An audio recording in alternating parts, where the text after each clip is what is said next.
Dari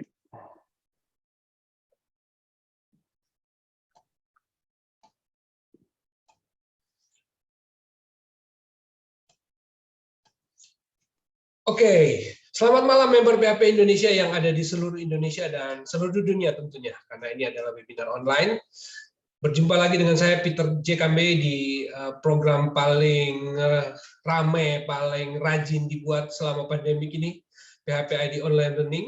Sekarang kita sudah berada di seri 134 dan selama bulan September ini teman-teman akan berjumpa dengan para C-level yang memang saya minta bantuan mereka untuk sharing di tempat ini. Karena PHP ID Online Learning adalah sarana mereka untuk menginspire, untuk memotivasi. Karena kita adalah sama-sama orang IT yang ingin berkontribusi lebih luas lagi buat Indonesia. Oleh karena itu, saya mengundang mereka dan syukurnya mereka bersedia untuk berbagi cerita. Dan hari ini kita akan ketemu dengan salah satu ex-CTO dari OLX, namanya Bang Rendra Toro. Beliau sudah bertemu dengan saya beberapa kali dalam event yang diadakan di Backcraft Developer Day. Kami sama-sama berbagi cerita di sana, kami sama-sama berbagi passion, dan kami juga banyak sekali ya ngobrol-ngobrol tentang apa yang bisa kami lakukan untuk Indonesia. Dan hari ini tuh saya minta beliau untuk ngisi online learning, dan hari ini beliau akan bawa topik yang agak mungkin bikin gitu ya. Nah, judulnya My Journey dari Bang Reda tentunya, From Kopas Developer to CTO. Jadi teman-teman ikuti topik ini dengan seksama karena kita bisa belajar sesuatu dari beliau. Beliau akan berbagi pengalaman, bahkan apa yang dilakukan sekarang, yang tadinya berasal dari sama seperti dengan kita mungkin developer, orang teknikal, tapi merangkak pelan-pelan, belajar, berlatih, mengamati dan seterusnya hingga mereka bisa menempati posisi-posisi manajemen. Nah, kita akan belajar dari beliau dan kita akan segera mulai PHP AD Online Learning kita.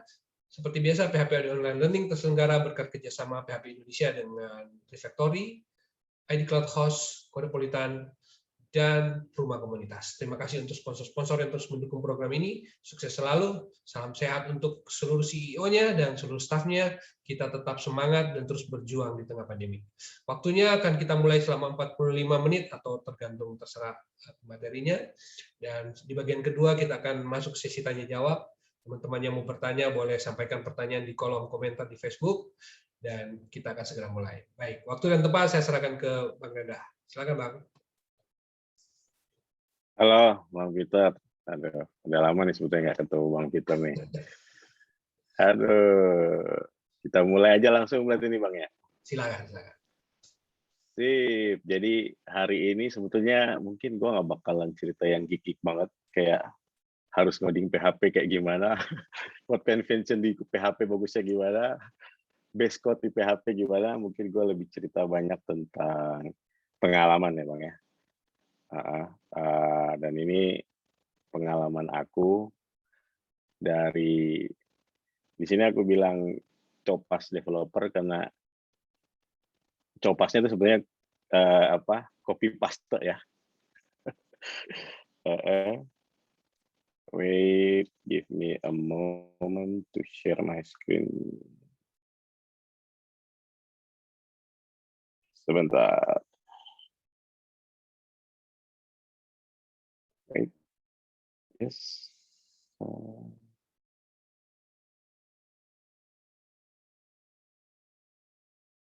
Oke, ini dia. Sudah kelihatankah share screen-ku ya? Sudah ya? Oke. So, ceritanya journey dari Copas developer to CTO. Jadi kalau ditanya gue developer apa? Gue dulu developer copy paste. Kerja gue copy code orang, paste ke project gue, yang penting jalan, udah. Dan di sini mungkin lebih banyak gimana sih akhirnya dari yang Copas developer ini, yang kerjanya copy paste developer yang cupu, akhirnya aku belajar sih untuk bisa lebih banyak ngoding dengan cara-cara yang lebih bagus sih, kayak clean code dan lain-lainnya. Nah, aku awal-awal memang paling banyak mungkin ke Google Developer ya, karena di awal-awal memang aku paling banyak terjun ke komunitas tuh di GDG Bogor, dan di sini aku belajar banyak. Dan mungkin kalau orang-orang banyaknya taunya aku pernah bikin buku ini ya tentang Kotlin, yaitu dibuat Android developer. Ini karena kebetulan waktu dulu ikut salah satu conference Kotlin aja sih di US. Akhirnya bikin buku ini buat teman-teman Android developer. Dan part of it aku jadi bagian dari Intel Innovator. Intel Innovator ini adalah program di mana Intel recognize teman-teman, kalau kali aja dari teman-teman juga ada yang berminat mau jadi Intel Innovator, bisa sebetulnya. Teman-teman bisa kayak submit karya kalian, terus nanti ngikutin programnya, ada beberapa step lagi, terus kalian bisa jadi salah satu Intel Innovator. Keuntungannya adalah kalian bisa dapat the new devices atau anything lah, like chipset dan lain-lainnya yang dari Intel, yang bisa kalian manfaatin untuk creating anything lah, mulai dari mungkin smarting, IoT atau apa. Nah, ini kalau kalian yang berminat di situ, kalian bisa ikut join ini. Dan ini bisa loh sebetulnya, servisnya itu banyaknya. Aku juga dulu bikinnya pakai PHP karena biar cepat aja, up and running aja. Dan menurut gua ya PHP masih salah satu yang bahasa pemrograman yang paling enak aja sih kalau buat sesuatu bisa lebih cepat up and running. Oke, ini sedikit background aja. Gue part of BlackBerry Elite dulu sampai 2017. Tadi udah cerita sedikit GDG sama Intel. Gue founding sebuah software house namanya airekayasa.com. Pernah jadi CTO di AIR97. Nanti aku cerita sedikit ini startup apaan. Kalau OLX mungkin udah pada dengar ya. Di Rakit itu salah satu startup yang menurut aku juga tentang learning platform buat IoT sama machine learning. Tapi sekarang udah di take down ya. Terus pernah kerja di Helpster, di salah satu startup yang fokus ke blue collar worker, jadi mempertemukan pencari kerja sama pemberi kerja. Dan yang terakhir sekarang ini jadi grup CTO di salah satu angel investment company yang investasi di beberapa startup. Oke, start from the beginning nih. Ada yang pernah nanya sih, dulu belajar coding mulai kapan sih? Ya kalau ditanya, sebenarnya gue belajar dari SD kelas 4. Itu pertama kali pakai GW Basic. Mungkin Bang Peter masih ingat kali zaman dulu ada masuk. Itu dulu diajarinnya sama sepupu. Sepupu itu sekarang udah jadi dosen lah di Presiden University, kalau nggak salah di Bekasi. Dan dari situ tuh aku kayak, wah ini seru juga ya. Bikin-bikin hal-hal simple jadi apa, cuma dari karakter-karakter, bikin gambar apa, terus gambarnya bisa bergerak, dan semua itu animated itu bikinnya pakai coding gitu untuk gerakin karakter-karakter itu jadi seolah-olah. Jadi dari beberapa karakter yang ASCII itu jadi kayak bentuk apa gitu, ataukah bentuk makhluk atau objek kayak traktor atau apa nanti bisa digerakin. Nah, gerakinnya itu pakai coding dulu di GW Basic. Gue inget komputer pertama dikasih bokap itu masih monokrom sampai akhirnya berubah jadi 8 color, 16 color, VGA, Super VGA, dan sekarang wah kayaknya udah monitor-monitor sekarang udah cakep-cakep, grafik VGA card juga udah keren-keren, jadi kayaknya udah ketinggalan banget deh itu zaman dulu komputer. Terus to be honest, begitu kenal coding dulu waktu kecil, waktu SD, pengennya sih kuliahnya IT, tapi akhirnya karena nggak disetujui nyokap, gue akhirnya masuk teknik mesin. IT itu ya karena nyokap dulu pikirannya kalau IT itu paling kayak di kantor dia gitu ya, jadi support lah, benerin printer lah, benerin kabel jaringan lah, something yang menurut nyokap itu kayaknya janganlah jadi kayak gitu. Jadi waktu itu nyokap nggak begitu ngasih lah untuk kuliah IT. Akhirnya cuma suruh pilih dua, either teknik mesin atau teknik elektro. Akhirnya aku ambil teknik mesin di Politeknik UI dulu. Dan pas masuk di dalam ya mimpinya sih pengen bikin beginian nih, robot gitu kan. Karena kan di mesin kita belajar namanya mekatronik, mekanik, elektronik, informatik. Jadi mimpi gedenya sih wah lulus kuliah gue bisa bikin robot nih mungkin. Ikut apa gitu ya. Mungkin salah satu dream company ya Boston Dynamics. Kenyataannya seringnya jalan-jalan sama Bang Peter nih dulu. Eh, Sharing-sharing knowledge tentang tech. Ya, karena kebetulan bekerja di beberapa startup dan beberapa perusahaan teknologi, dan aku ngelihat ada gap between kebutuhan industri sama apa yang teman-teman pelajarin di kampus. Jadi aku pikir, wah kayaknya saatnya aku coba tutupin gap ini, mungkin dengan cara ngasih edukasi, ngasih knowledge lagi ke teman-teman yang baru lulus bahwa apa yang kalian pahami itu baru sampai sini nih gitu. Sedangkan industri butuhnya di sini. Nah, untuk nutupin gap ini gimana caranya ya? Udah yuk mungkin kita bisa belajar bareng atau apa sampai akhirnya teman-teman yang dari lulus kuliah itu bisa langsung meet sama kebutuhan industri. Nah, jadi setelah sering sharing-sharing ini, itu back to lagi ya tadi. Itu kan setelah sekarang ya. Tapi sebetulnya waktu dulu setelah lulus kuliah, aku itu masih banyak bekerja di industri yang namanya robotik. Jadi robotik buat manufaktur terutama. Jadi kayak ngurusin PLC, programmable logic controller, terus line industri, line manufaktur, assembly yang pakai robotik. Jadi dulu kerjaannya masih kayak gitu-gitu. Sampai tahun 2009 itu ditawarin teman bikin sebuah aplikasi di BlackBerry. Walaupun dulu di industri udah sih ngoding-ngoding juga, dan bisa dibilang dulu waktu di industri di manufaktur itu aku bikin tools banyaknya pakai PHP, kayak pakai CI gitu ya, sama Yi sih dulu paling aku senang. Hanya waktu dicoba ditawarin teman ke BlackBerry, awal-awal agak ragu sih. Tapi aku coba bikin juga, waktu itu ada project satu BlackBerry, akhirnya bisa selesai, dan malah ditawarin kerjaan di sebuah perusahaan BlackBerry. Dan di situ ternyata lumayan gajinya dibanding jadi robotic engineer zaman itu, karena kayak zaman itu tuh orang ngerti mekatronik sama robotik masih digaji lebih kecil lah dibanding dibanding jadi software engineer. Jadi aku prefer ya udahlah, mendingan aku jadi software engineer aja lah karena gajinya lumayan. Ya udah akhirnya dari 2009 mulai shifting tuh jadi BlackBerry developer plus bikin dashboard juga buat admin dashboard di sisi aplikasi, di sisi server side-nya. Itu juga banyak pakai PHP waktu itu.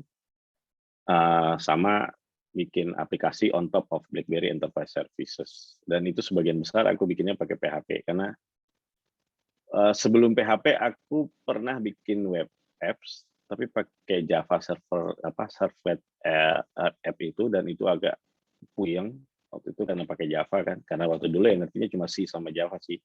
Di robotik kita lebih banyak pakai C soalnya nggak ada Java. Jadi ya waktu itu waktu belum kenal PHP masih pakai Java server applet gitu, dan itu kayaknya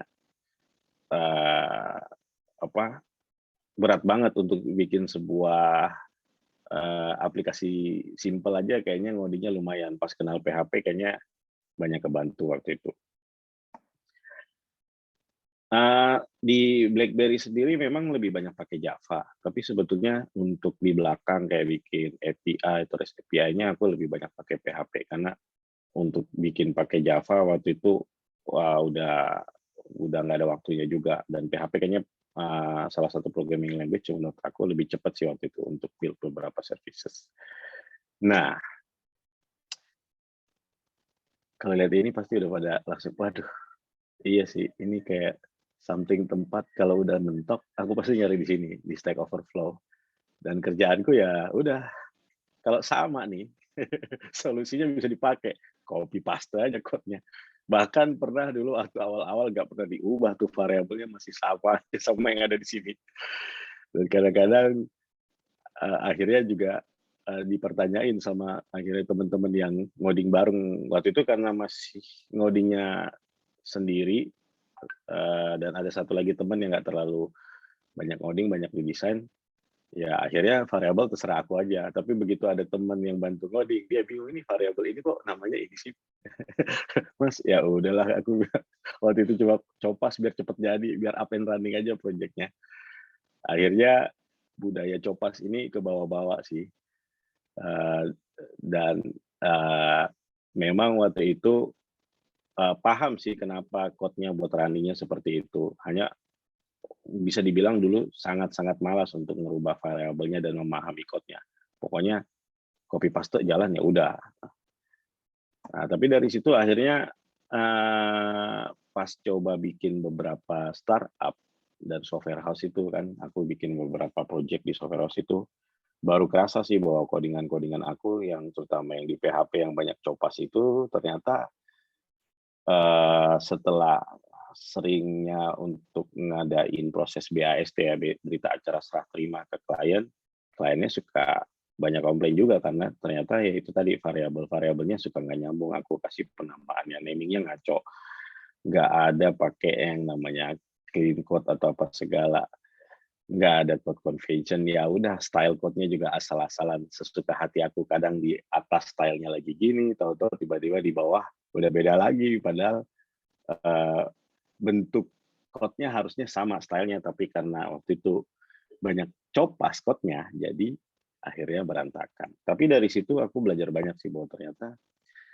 nggak bisa kayak gitu, harus punya standar, harus punya base code, harus punya style code yang akhirnya code kita bisa dibaca sama teman kita. Kalau kita punya tim, yang bakalan baca code kita gitu ya. As a team berarti kan kita juga pengen code kita dipahami sama, tim member kita yang lain. Jangan sampai kita doang sama Tuhan yang tahu kan. Nah akhirnya dari situ aku coba, belajar lebih baik lagi sih untuk nulis code. Nah, pas di perusahaan ini sebetulnya, di perusahaan software house yang sebelumnya tadi aku cerita ya, AI Rekayasa itu aku dapat project jadi vendor di berniaga.com, di salah satu e-commerce gede lah waktu itu ya. Dia classified ads lah, kompetitornya ya Toko Bagus. Nah, di berniaga.com ini aku belajar lebih banyak lagi sih. Ternyata, oh API itu harus di-secure, ada caranya untuk secure, caranya begini begini begini. Dan dari situ aku baru lihat, oh ternyata API yang bagus itu seperti ini gitu.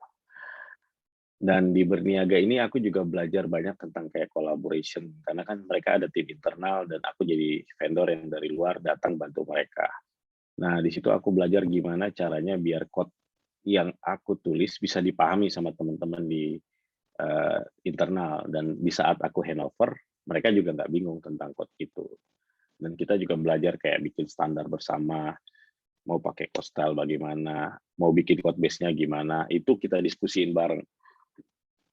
Kalau dulu waktu aku masih di software house, masih cowboy lah istilahnya, mau bikin fitur A, ya udah langsung aja bikin, nggak usah banyak pikir gitu ya, langsung hands on, coding jadi gitu. Ntar gitu jadi datangkan klien, oh ini maunya diginiin gini, geser geser geser geser biar cepet aja gitu, karena pengen biar cepet-cepet dibayar kan, namanya juga software house. Tapi pas di Berniaga ini aku belajar banyak sih, kayak semuanya itu harus diskusi dulu, semuanya itu harus dimatengin dulu. Ada orang produknya, ada orang yang ngebahas detail harus apa sih yang mau dikerjain dan tahap-tahapannya gimana. Kalau ngerjain fitur A, kira-kira dependensinya kemana. Nah, kalau ada dependensi, nanti kira-kira yang mana didahulukan, mana yang diprioritaskan dikerjain, dan hal-hal seperti itu tuh aku belajar juga sih dari mereka. Kayak ada stand up juga, terus ada meeting sprint planning, brainstorming. Nah itu aku mulai belajar banyak di berniaga.com ini. Walaupun waktu itu statusku bukan karyawan, tapi jadi vendornya mereka, bantuin mereka untuk gimana sih caranya create mobile apps buat mereka waktu itu. Nah, setelah jadi vendor di Berniaga, nggak lama kemudian setelah selesai urusan sama Berniaga, aku ternyata dikontak sama CEO-nya Toko Bagus. Dan waktu itu aku ditawarin jadi salah satu developernya lah. even though sebelumnya aku udah punya apa namanya software house yang namanya airekayasa.com itu, tapi aku ngerasa kok di situ kan ya perusahaan kecil. Ya walaupun gue jadi CEO gitu kayak orang paling di atas, tapi ya tim gue kan cuma berapa waktu itu ya. Bahkan kalau nggak salah awal-awal tuh kita nggak nyampe 10 gitu. Dan di Tokobo Bagus di challenge-nya jadi developer lagi, jadi dari bawah lagi. Jadi ya istilahnya lu udah pernah jadi CEO, terus lu ditawarinnya jadi developer. Sempet kaget juga, ini seriusan nih mau hire gue jadi developer. Jadi waktu itu kayaknya CEO-nya yakin banget dia pengen punya developer karena dia butuh banget developer BlackBerry untuk bikinin aplikasi BlackBerry di Toko Bagus. Akhirnya waktu itu gue ya udah ngasih gaji asal-asalan segede mungkin yang gue bisa, istilahnya kalau gue nggak dapat project pun gue bisa bayar karyawan gue yang di startup gue kan. Ternyata diterima. Sempet sih nyesel tahu gitu gue kali 2 kali 3 gitu kan, ya udahlah. Tapi setelah join ternyata aku juga baru tahu ternyata Toko Bagus juga dia punya tim yang bagus, solid. Walaupun mungkin dari sisi API atau apanya belum se-advance Berniaga, karena Berniaga sendiri itu kan sebetulnya part of Shipstead Group dan dia punya platform tuh keren banget yang dari Swiss kalau nggak salah namanya Blocket ya. Nah itu udah di-secure, udah keren banget lah as REST API dan mungkin Toko Bagus waktu itu belum ada, tapi aku lihat Toko Bagus ini punya tim yang solid dan mereka untuk ngerjain apapun itu cepat karena mereka satu sama lain komunikasinya bagus as developer. Bisa dibilang dua-duanya ini waktu itu masih pakai PHP sih. Dan aku lihat juga tim-tim di Toko Bagus ini teman-teman PHP developernya termasuk yang bagus-bagus karena mereka kayak kalau nggak salah ex dari Viva sama dari mana-mana gitu, dari MNC. Dan kala itu kita kayaknya nggak salah masih pakai framework namanya Zen ya, Zen framework. Dan itu cukup mumpuni sih untuk handling traffic gede. Dan teman-teman developer di Toko Bagus waktu itu memang bisa dibilang orangnya hebat-hebat sih, karena mereka bisa bikin platform yang bisa handle traffic sangat gede, sangat tinggi banget saat itu. Agak kaget sih aku juga bahwa itu ternyata semua all lokal, nggak ada orang luar yang involved di tim engineering-nya gitu. Karena kalau di Berniaga kan waktu itu bisa dibilang ada rekan-rekan dari Eropa yang bikin platform di belakang yang bisa handle traffic gedenya. Sedangkan di Toko Bagus tuh fully orang Indonesia semua. Jadi agak salut juga waktu itu ngeliat Toko Bagus. And itu semua pakai PHP ya waktu itu. Terus dari sini itu aku juga belajar banyak banget tentang working as a team di Toko Bagus. Walaupun akhirnya dari Toko Bagus itu kita ganti brand jadi OLX karena pada saat itu sebetulnya Toko Bagus juga sudah ada kayak investasi dari asing dan investor yang dari asing ini ternyata punya banyak banget, ada di 40 negara classified ads sama kayak Toko Bagus dan dia pengen globally jadi satu brand namanya OLX.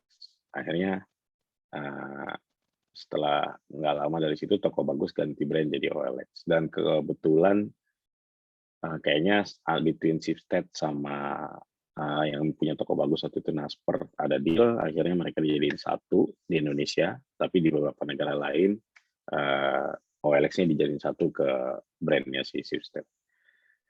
Nah, dari BlackBerry developer terus jadi application development manager, aku juga akhirnya belajar juga sih banyak kayak nggak sekedar jadi nggak sekedar belajar cuma being a mobile developer aja, aku juga belajar banyak gimana teman-teman di backend creating platformnya untuk bisa handling traffic yang ada di OLX. Dan saat itu ya karena kita udah jadi global company, ternyata kita juga akhirnya berkolaborasi sama teman-teman dari OLX dari negara lain. Dan saat itu masih pakai PHP juga. Jadi ya jangan disangsiin juga sih kalau kayak PHP itu ya nggak bisa handling traffic gede ya. Proven di beberapa platform masih pakai PHP dan kayak Facebook aja masih jalan pakai PHP dan itu kayaknya masih mumpuni sih untuk handling traffic gede. Walaupun sekarang kan udah banyak ya programming language lain yang mungkin latensi lebih kecil dan respon time-nya juga lebih bagus dan gue rasa sah-sah aja sih juga kalau kita mau coba comparing sama belajar juga sih untuk yang lain. Nah, pas jadi application development manager, aku belajar banyak tentang gimana di backend. Akhirnya dari situ aku dipromot untuk jadi CTO. To be honest, is a new thing for me.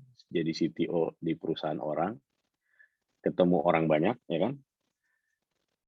Ketemu tim yang lumayan gede, yang nggak pernah kebayang sih sebelumnya bakalan manage tim sebesar itu waktu itu. Dan akhirnya banyak belajar lagi. Nah, yang tadinya benar-benar cuma developer, ngoding, ajakan day to day, kerjain task, coba belajar lebih dalam lagi tentang apa yang didalemin. Dan sekarang akhirnya at the end-nya di posisi manajerial yang ngurusin teman-teman developer lagi, ngurusin people yang involved di sisi teknologi. Kaget sih kaget, karena nggak kebayang sebelumnya bakalan harus jadi CTO. Terus kalau dulu jadi CEO atau CTO di perusahaan sendiri atau startup sendiri itu kan ya isinya cuma berapa orang dan kayaknya lebih gampang lah manage-nya. Tapi di waktu jadi lebih banyak orangnya, ternyata challenge-nya juga lebih gede lagi sih. Nah, di OLX sendiri akhirnya kita memang punya 2 karir path sih, karena waktu itu dari CTO sebelum aku menilai bahwa nggak perlu sih sebetulnya seseorang yang fokus ngoding itu harus jadi manajer kalau mau naik gaji. Karena kan banyak kan idiomnya kayaknya kalau mau naik gaji ya udah atas tuh manajer atau people manager, terus ntar mungkin jadi VP atau gimana atau head of engineering atau apa gitu ya. Nah, waktu di OLX sendiri akhirnya dibagi 2 karena CTO sebelumnya menilai bahwa untuk berada di top level atau untuk dapat gaji lebih gede nggak harus jadi manajer. Dia bisa jadi individual contributor tapi dengan skill yang berbeda, dengan skill yang lebih dalam lagi. Mungkin punya kemampuan people managing, tapi fokusnya bukan di people managing-nya, tapi fokusnya lebih ke teknologinya. Jadi gimana dia memandang teknologinya lebih broaden, lebih tinggi lagi, dan untuk solving beberapa masalah mungkin mereka juga lebih tepat lagi, terutama yang related ke kebutuhan bisnis. Jadi waktu itu kita akhirnya memang rombak karir path di dalam tim. Jadi kalau let's say kalian join ke company yang waktu itu kalau bisa dibilang, let's say kalian join ke OLX as engineer, terus nanti dari junior naik ke senior. Nah dari senior ini boleh milih, dari ini mau jadi benar terus-terusan jadi di developer as spesialis atau mau geser ke managerial path. Nah, kalau dia mau geser ke managerial path, berarti ada beberapa lagi learning curve yang mereka harus pelajari kayak people managing, soft skill, handling people, managing conflict, risk management, communication, mungkin sampai ya perihal-perihal kayak ngitung dari mungkin sampai ya profit and loss dari timnya dia kira-kira gimana, kayak dia sudah ngerjain apa, impact-nya gimana. Nah itu mungkin agak ribet juga sih ngitungnya ya, tapi paling nggak akhirnya dia tahu how to manage people-nya. Nah kalau dari sisi individual contributor atau spesialis kita bilangnya waktu di OLX, yaitu dia dari senior developer level 1 dia bakalan naik lagi ke 2, ke 3. Naiknya bagaimana? Nah, kayak let's say senior developer naik ke level 2 itu berarti kita anggap dia udah mulai create inisiatif, kayak dia mau bikin apa, atau pas dia ngerjain apa, dia mau ngapain, itu udah inisiatifnya nongol dari dia, tapi align juga masih sama goal dari perusahaan. Dan di sisi senior developer level 2, memang kalau di kita dulu karena kita global company, ada ekspektasi di level 2 ini dia juga bisa coverage, let's say regionnya dia. Kalau regionnya dia Southeast Asia atau Asia, ya code-nya dia itu ada beberapa code-nya itu yang bisa dipakai sama teman-teman engineer dari negara lain. Let's say code-nya itu membuat developer-developer lain untuk create UI lebih mudah, atau create something tools atau helper yang akhirnya mempermudah developer-developer dari negara lainnya itu untuk mengerjakan pekerjaan mereka. Nah, ini ada ekspektasi kayak gitu sih di level 2. Nah, kalau di level 3 itu lebih ke globally malahan, kayak dia di-expect code-nya bisa dipakai di negara lain, di belahan lain, di semua region lah. Dan code-code-nya ini memang code-code yang bisa mempermudah juga pekerjaan developer. Salah satu kayaknya orang yang melakukan itu waktu itu di tim kita ada, dia kebetulan PHP developer, dia udah 15 tahun coding. Nah, kalau nggak salah namanya Rafael Pinto, dan dia itu create tools atau helper untuk mempermudah developer mengetes code-nya. Jadi doing testing before release to public. Jadi sebelum masuk ke production area, code-nya harus dites dulu, dan dia bikin tools sama helper atau library, kalau nggak salah dulu namanya Athena, itu untuk as a framework untuk bantu ngetes sebelum dia dipublish ke production site. Nah, itu juga sempat dipakai tadinya internally platform itu, dan akhirnya dibikin open source dan bisa dipakai sama teman-teman sih waktu itu, Athena.io. Dan jadi spesialis di sisi level 3 ini ada ekspektasi seperti itu sih dari organisasi. Gue rasa karir path begini ada di tiap-tiap perusahaan atau tiap-tiap organisasi, tapi mungkin mereka beda-beda aja sih namanya. Tapi most likely sama, yang satu lebih ngurusin lebih banyak ke people-nya as people manager, yang satu lebih banyak ke teknologinya ngelit. Dan rata-rata sama sih, top levelnya satu biasanya jadi VP engineering, satu biasanya juga jadi CTO. Dan ya ini bisa jadi berbeda di Indonesia Raya ini, karena biasanya Indonesia Raya ini CTO merangkap jadi people manager juga. Karena untuk hire seorang VP engineering lumayan kan, dan biasanya CTO kan dia punya share, jadi ya bisalah gitu dinego gajinya nggak terlalu tinggi amat gitu. Jadi biasanya ya kalau perusahaannya belum sanggup untuk hire VP, dia lebih cenderung punya CTO aja cukup gitu. Nah, kalau di sisi manajerial, engineering manager level 1 itu biasanya ya dia kayak dikasih manage people tapi nggak terlalu banyak. Terus kalau di level 2 mulai banyak orangnya dan mulai cross field spesialis yang mungkin si engineering itu punya. Let's say dia engineer manager ini background-nya tadinya dari orang front end developer gitu ya, PHP. Tapi di saat dia jadi engineering manager level 2, kalau di tempat kita dia di-expect dia bisa manage orang yang bukan dari front end aja, dari back end juga, atau let's say mungkin dari DevOps juga, atau dari mobile developer juga. Jadi semakin tinggi levelnya, semakin banyak orang yang di-manage, dan mungkin semakin beragam juga background engineering field yang bakalan di-manage sama orang tersebut.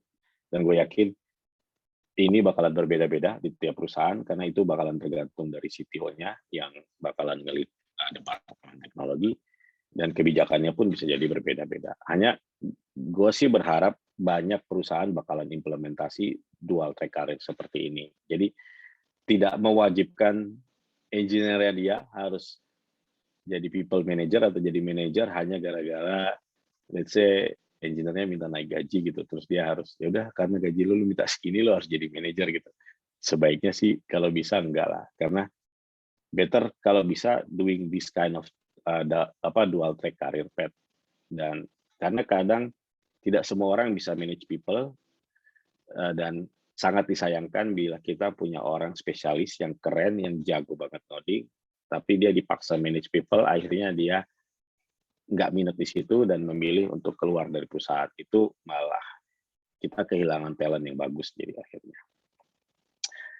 Oke, tadi udah cerita banyak tentang bagaimana mulai start karir, apa segala, dan akhirnya ke OLX, dan OLX jadi CTO. Jadi CTO lebih banyak ngurusin orang daripada ngurusin codingan. Dan akhirnya pada tahun 2018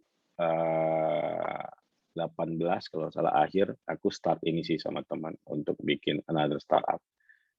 Di sini challenging-nya adalah karena start dari awal ya masalah people sih. Mau hire people nggak bisa kayak di OLX dulu. Kalau di OLX dulu kan kayaknya ya udah hire the best people berapapun dia minta, yang penting dia the best ya udah kita hire deh. Kayaknya gaji bukan masalah dulu gitu. Tapi di sini karena ya ikut dari nol, tahu cash flow, tahu duit kita punya berapa, ya akhirnya hiring agak mikir-mikir sih kayak, oh ini bagus sih tapi mintanya tinggi. Ada yang di bawah dia kualitasnya tapi kayaknya orangnya mau di-coaching. Nah akhirnya jadi pertimbangan juga seperti itu. Dan ini akhirnya oh ya udah hire ini aja deh. Kayaknya ini orang yang mau di-coaching dan ini kayaknya learning curve-nya nggak bakalan lama, di coaching sebentar aja dia udah bisa dapat level yang orang yang kita interview yang minta mahal banget gitu lah. Nah di sini belajar banyak. Terus dari Wobit aku karena di sini satu dan lain hal waktu creating Wobit itu dalam waktu 1 tahun kita bisa dapat 1 juta download, tapi begitu pandemi melanda kita harus kehilangan user banyak banget, transaksi yang tadinya ribuan per hari itu cuma jadi puluhan per minggu. Akhirnya ya udah kita close down Wobit karena udah nggak berpotensi untuk lanjut terus dan kayaknya features-nya kita nggak tahu sih, nggak kebayang. Karena kita banyaknya jual barang-barang tersier, barang-barang branded yang waktu pandemi terjadi orang kayaknya enggan lah untuk beli-beli namanya handphone, apakah mereka lebih mikir untuk makan. Akhirnya kita close down startup tersebut. Jadi sebetulnya di waktu yang bersamaan, aku tuh sebetulnya join sebuah perusahaan namanya Perintis Teknologi Nusantara. Perintis Teknologi Nusantara ini sebetulnya perusahaan angel investment yang mendanai startup-startup, salah satunya startupnya adalah Wobit. Wobit ini termasuk salah satu startup yang menurut aku cukup cepat untuk up and running-nya. Dan kenapa bisa cepat? Ya bisa dibilang sebenarnya di belakangnya banyak pakai PHP juga, jadi makanya bisa up and running cepat. Dan Wobit ini termasuk salah satu perusahaan yang tadinya kita mau jagoin, kita jadi role model lah di Perintis Teknologi Nusantara sebagai salah satu startup yang bisa dicontoh lah sama startup-startup lain di Perintis yang didanain sama Perintis. Jadi kalau ada startup yang didanain, dia bingung what to do dengan operation, dengan bisnis, dengan marketing. Nah tadinya kita mau mereka untuk mencontoh ini, tapi karena ini close, akhirnya kita coba create another startup. So, bisa dibilang begitu start di Wobit 2018 akhir, sebenarnya aku automatically start di Perintis Teknologi Nusantara ini. Dan kita memang saat ini juga masih cari kalau ada startup-startup bagus yang mau pitching monggo, silahkan nanti kirim email ke saya. Ya, kita open banget, kali aja teman-teman dari PHP ID ada yang udah kepikiran ide apaan, terus udah coba langsung ngoding pakai PHP, terus bisa cepat up and running, terus bisa langsung dapat impresi. Ayo kalau mau ngobrol silahkan. Di sini sudah ada beberapa startup sih yang udah kita danai dan so far sampai saat ini startup-startup tersebut kita coba jagain biar jangan ada fail dan bisa terus-terusan growth usernya dan dapat revenue bertambah terus setiap bulannya.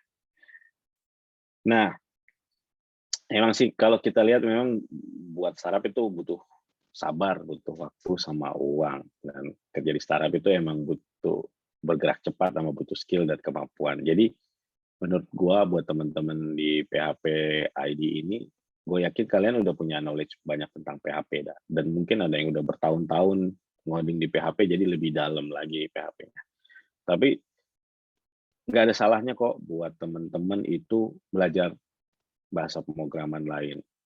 Untuk paling nggak oversee yang lainnya lah, ya, let's say kayak JS atau let's say kayak apa, Golang dan lain-lainnya. Karena dengan begitu kalian bisa comparing. Kalau kalian cobain itu, oh ternyata aku kalau nyobain pakai JS nggak secepat aku ngerjain pakai PHP. Oh, dan tahu keunggulannya JS apa, kelemahannya JS apa. Kalau compare to PHP, oh ternyata PHP lebih unggul di sini, tapi dia ada kelemahannya di sini. Dan menurut gua belajar banyak hal itu bisa nambah ilmu, walaupun kita tetap fokus di PHP-nya lebih dalam lagi, lebih spesialis lagi di PHP, dan lebih ngerti go deep lagi di PHP, karena ya memang dari dulu let's say udah 5 tahun atau 10 tahun ngoding di PHP. Jadi kan udah ngerti banyak lah tentang apa sih PHP dan seluk-beluknya di dalamnya, untuk klik sana sininya udah paham.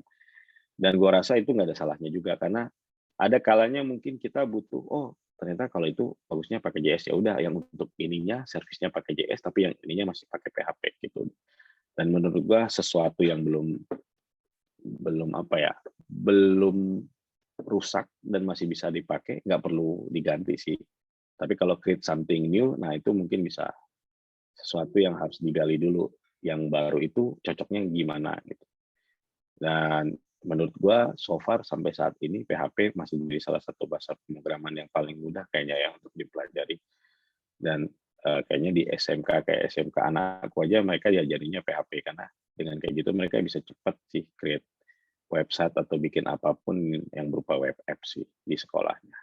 Nah, kebetulan anak pertama SMK IT, dan sekarang udah kuliah, ambil computer science juga.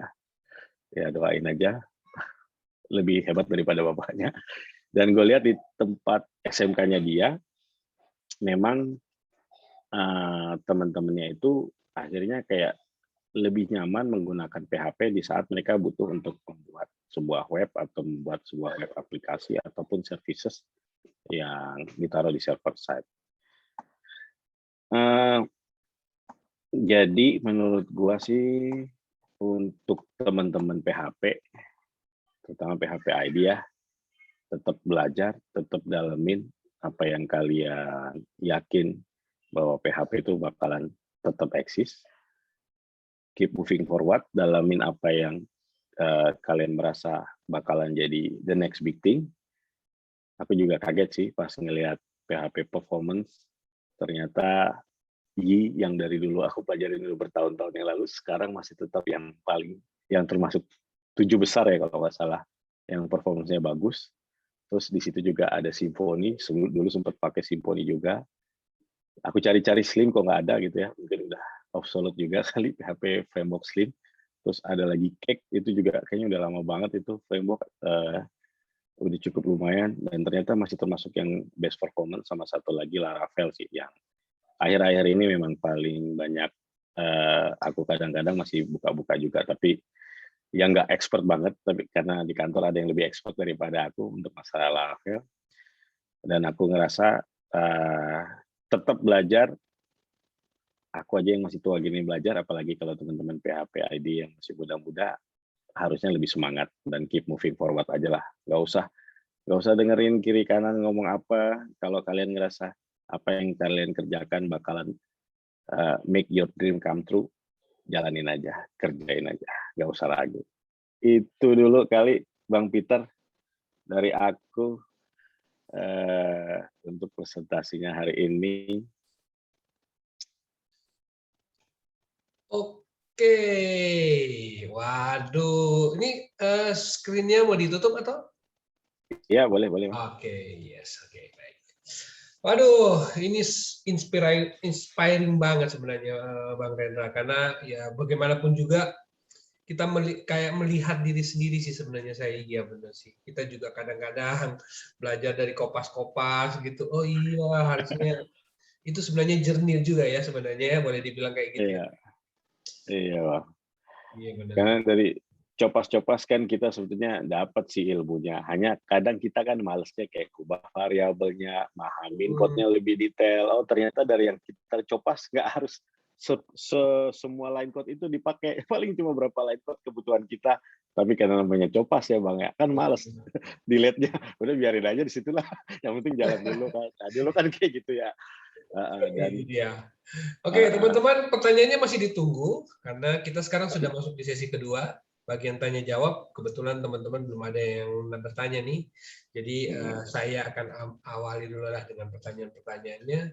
Jadi ya saya terus terang kalau lihat itu merasa flashback juga, iya benar sih. Akhirnya kita memang harus tumbuh dari yang tadinya kopas, akhirnya harus clean code dan seterusnya. Cuma menarik juga bicara soal karir itu. Karena tadi Bang Rendra bahas soal karir di lingkungan startup. Nah, soalnya itu juga kayaknya tidak terjadi di lingkungan perusahaan non startup kayak gitu. Itu bagaimana itu karirnya kalau untuk yang di non startup? Ya di non startup. Kalau yang di non startup kan memang kalau perusahaan-perusahaan yang konvensional, Ya, mereka menempatkan orang-orang yang kayak web developernya atau someone yang creating platform internally itu kayak bagian dari departemen IT lah. Jadi kayak ada butuh-butuh apa ya udah ke mereka aja gitu. Minta mau dibikinin apa user interface-nya diginiin, minta ke mereka aja.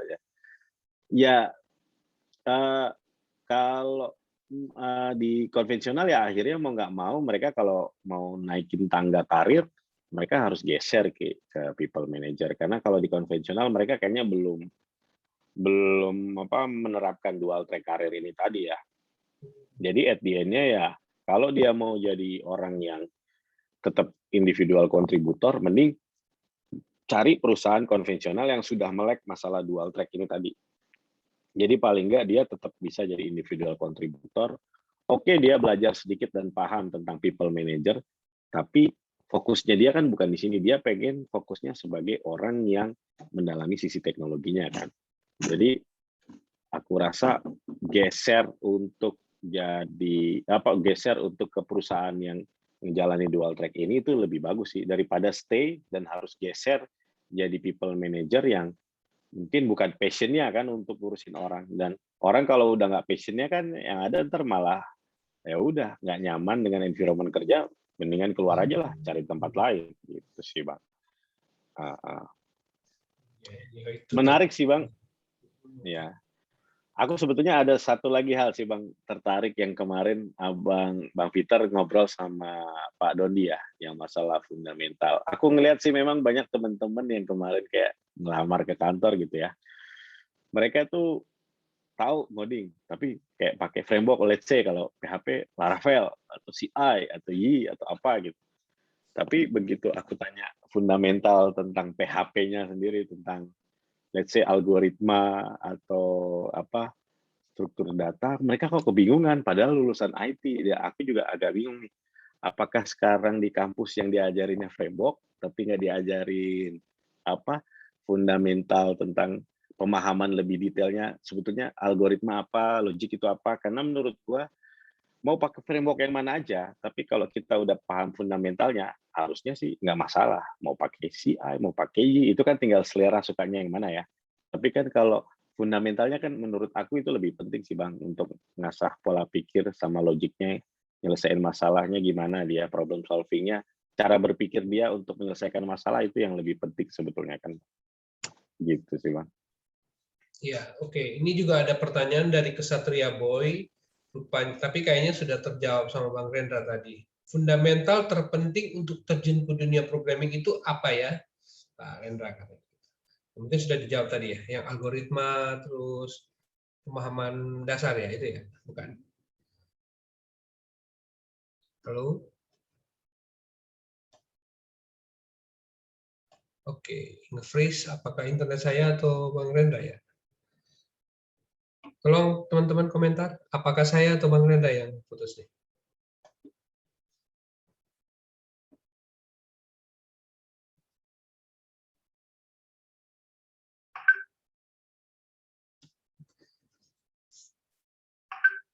Coba saya kontrol cek, putus ya. Oh, oke.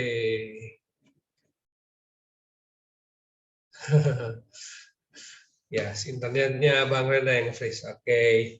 Nah, teman-teman, selagi kita tunggu sebentar lagi, karena memang masih ada sekitar 10 menit lagi sebelum kita tutup, jadi tolong manfaatkan kesempatan untuk bertanya. Kebetulan beliau itu punya latar belakang teknikal banget. Jadi, ya, nggak apa-apa teman-teman mau bertanya teknikal, apakah memang harus stay di teknikal atau harus masuk ke manajerial, karena memang seperti yang dibilang sama Bang Reda tadi, ketika seseorang yang fully technical, biasanya dia akan fokus untuk ngurusin codingnya aja. Nah, dan sedangkan yang satunya lagi, dia selain berurusan dengan teknikal, sebagiannya juga dia akan berurusan dengan people manajemennya. Jadi dia harus memanage tim. Dan ini juga punya seni tersendiri, gitu. Ya, skill tentang human skill ini itu juga membutuhkan pembelajaran yang berbeda dengan teknikal, karena tidak bisa disamakan kan, seperti itu yang Mbak Brenda maksudnya tadi. Jadi jangan dikira bahwa kalau manusia juga kita akan memperlakukan sama seperti kode yang 0101. Ini enggak.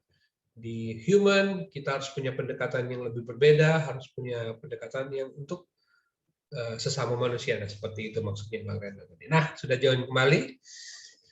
Saya masih menunggu pertanyaan teman-teman. Nah, Bang Rendra sudah mau connecting lagi dan sudah connecting.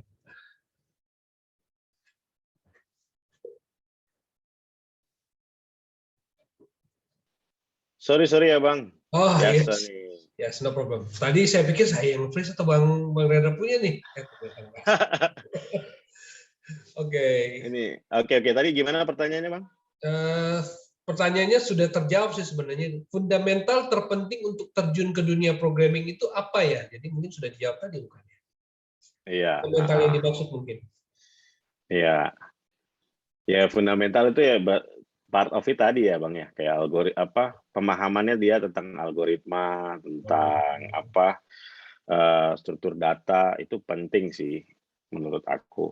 Karena kalau itunya dilewatin langsung framework nanti bingung. Kok ada codingan begini buat nyelesain masalah ini. Nah, itu problem sih kalau baru sadarnya belakangan. Iya. Sedangkan kalau kita kuliah IT kan kayak itu kayak jadi salah satu pelajaran wajib lah ya, yang di semester awal ya. Bahkan gua di waktu dulu di mesin pun karena kita ada pelajaran ada kalau kita mau ngambil mekatronik, mekanik elektronik informatik atau proyek-proyek yang akhirnya berhubungan dengan ngoding untuk programming robot, kita juga ada pelajaran tentang algoritma juga sih. Dan berarti should be itu something yang dipelajari sama semua orang yang berhubungan dengan IT gitu. Jadi kalau menurut aku langsung loncat ke framework, iya bisa sih, bisa ngoding, bisa create something, bisa bikin web apa segala, tapi pemahamannya nggak dapat. Kenapa codingannya seperti itu dia nggak tahu. Dia taunya ya udah kayak tadi yang aku bilang, pokoknya copy, paste, bisa jalan, udah selesai masalah. Jadinya copas developer lagi tadi, Bang. Iya, betul. Iya, berarti memang fundamental itu sesuatu ya. Namanya juga fundamental ya, berarti hal yang penting banget sebagai fondasi. Nah, Iya. mungkin pertanyaan terakhir tadi Bang Reda bilang sekarang sudah ada di perusahaan yang menangani investasi startup gitu. Memang Iya. seberapa besar potensi startup di Indonesia dan mungkin kalau ada yang mau berminat begitu, bagaimana caranya? Mungkin mereka juga pingin. Nah, mungkin Bang Reda bisa cerita sedikit. Oke. Startup di Indonesia sudah lumayan cukup banyak ya, dan menurut aku sekarang itu startup bisa dibilang banyak banget yang udah kayak going next round gitu. Mungkin dari pre-seed ke seed, terus ke seri A, itu udah banyak banget sih aku lihat. Dan mereka juga create solution bagus-bagus. Bahkan sebagian besar yang aku lihat, yang terutama yang startup-nya mungkin fokusnya ke B2B ya, business to business Bang. Itu mereka udah cash flow-nya positif. Jadi bisa dibilang, ya kalau mereka mau jalan apa adanya, bisa hidup perusahaannya. Mereka bisa makan, mereka masih ada duit lebih tiap bulannya. Tapi kan mereka butuh berkembang, butuh growth. Sedangkan untuk butuh growth itu mereka butuh duit kan. Nah, biasanya kita bantu mereka untuk ngasih duit ini biar mereka bisa lebih cepat berkembang dan lebih besar lagi sih, Bang. Dan menurut aku potensinya di Indonesia gede banget karena kita di sini Indonesia Raya ini ada berapa, Bang? 270 juta orang kan? Wah, ya.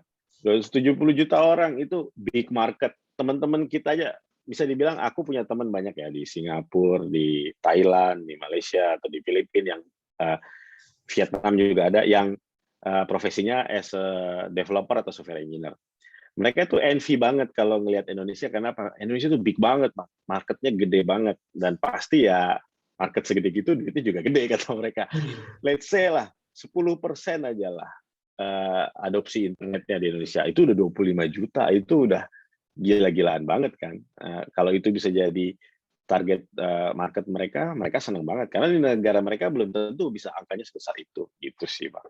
Jadi menurut aku potensi startup bagus di Indonesia. Terus kalau ada yang berminat bisa nanti colek-colek aku via Instagram gitu atau Facebook, nanti aku kasih email, nanti dari situ kalian bisa kirim email pitch deck atau apa kalau memang mau coba cari tahu mekanisme pendanaan di startup berapa. Kebetulan di perusahaan kita tuh kayak tiket size-nya dari 50.000 US sampai 1 juta atau 2 juta juga bisa sih kayaknya ya. Oke.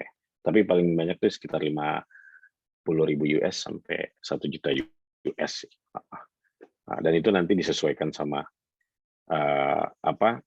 kebutuhannya dia berapa, kita bisa kemampuannya berapa, nanti tetap ada ngobrol sama negosiasi sih.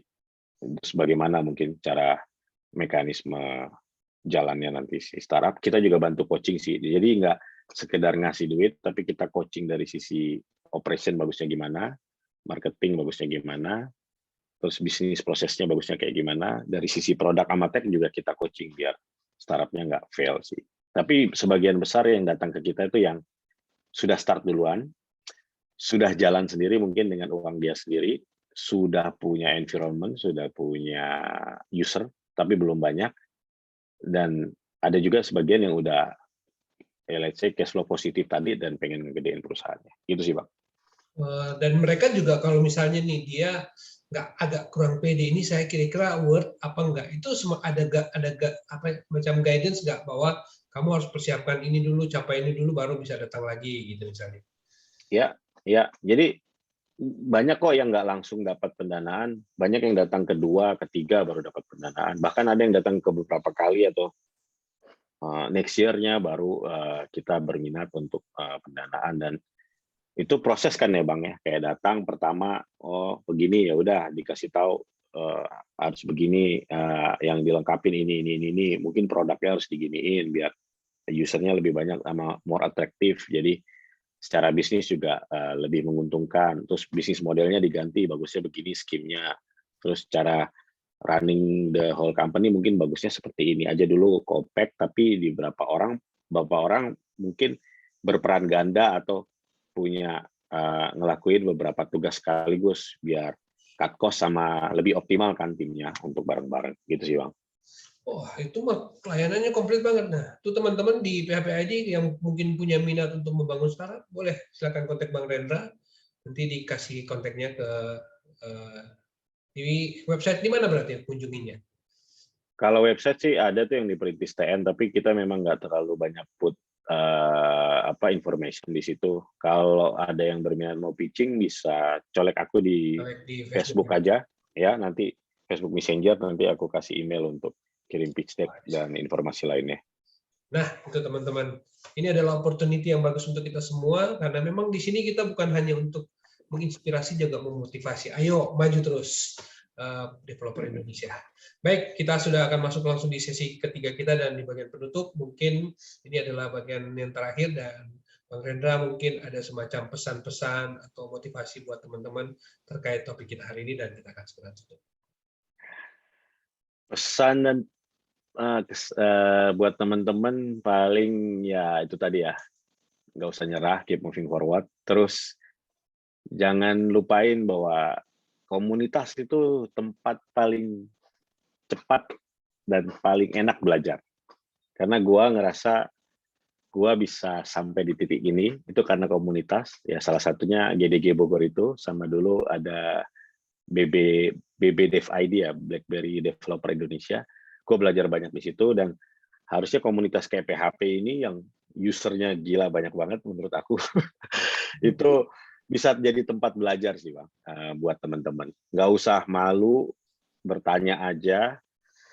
Kalau ada event offline itu lebih bagus, datengin aja, diskusi bareng, mungkin ada PHP ID ngumpul di Makassar atau apa di mana.